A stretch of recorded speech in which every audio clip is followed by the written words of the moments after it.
अस्सलाम वालेकुम प्यारे दोस्तों, मेरा नाम है जाहिद और आप देख रहे हैं ए अज़ीज़ टेक्निकल चैनल। उम्मीद करता हूं आप सब खैरियत से होंगे।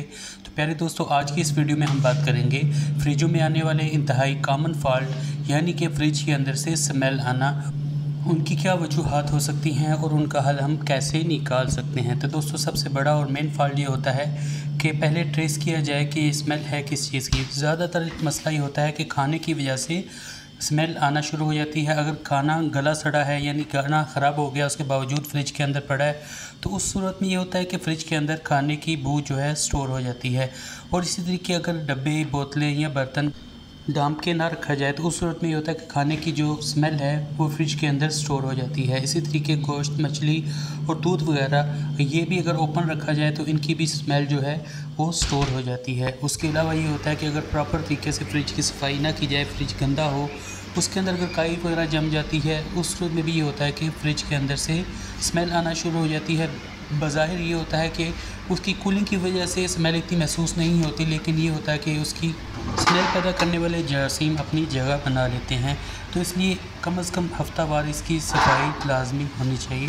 और उसके अलावा ये होता है कि फ़्रिज के जो शेल्फ़ है या दरवाजे या फिर इसकी जो डोर सील है, उसके अंदर अगर काई जम जाती है तो वो भी स्मेल पैदा करने का बायस बनती है। इसी तरीके अगर पानी निकालने वाला जो ड्रेन पाइप है अगर वो बंद है तो उस सूरत में ये होता है कि पानी ड्रेन ट्रे के अंदर जमा हो जाता है और यही पानी जो है वो स्मेल का बायस बनता है। इसी तरीके कंप्रेसर के ऊपर अगर आप देखें तो ड्रेन ट्रे लगा होता है जिसके अंदर डिफ्रॉस्टिंग का पानी जमा होता है, उसके अंदर भी बहुत ज़्यादा मट्टी, डस्ट वगैरह जमा होती है और उसी के अंदर पानी आकर खड़ा होता है जो कि स्मेल का बायस बनता है।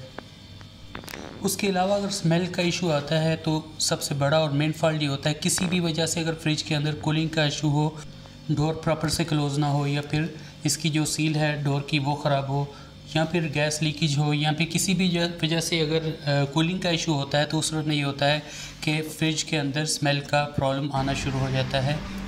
अभी इसके हल की तरफ आएँ तो सबसे बड़ा और ज़रूरी काम ये है कि हफ़्ते में कम से कम एक दफ़ा सारी चीज़ें निकाल के अच्छे से फ्रिज की सफाई की जाए ताकि इसके कोनों में जो भी कचरा वगैरह है वो प्रॉपर तरीके से क्लीन हो जो कि स्मेल करने का बायस बनता है। उसके अलावा अगर इसमें कोई ऐसा खाना जिस पे थोड़ा सा भी शक हो कि ये ख़राब हो रहा है या स्मेल पैदा कर रहा है, वो उसके अंदर बिल्कुल भी ना रखें। ये होता है कि ये फ्रिज के अंदर स्मेल उसकी स्टोर हो जाती है।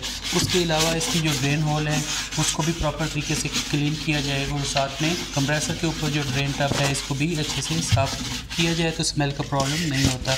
उसके बाद अगर स्मेल इसमें स्टोर हो जाए तो उसको निकालने का आसान तरीका ये है कि अगर आप इसके अंदर लेमन का रस निकाल के वो अगर किसी चीज़ में रख दें या फिर बेकिंग सोडा किसी चीज़ में डाल के रखें तो उससे ये होता है कि ये फ्रिज के अंदर जो स्मेल है वो अपने अंदर जज़ब कर लेता है और फ्रिज के अंदर अगर स्मेल हो भी तो वो ख़त्म हो जाती है।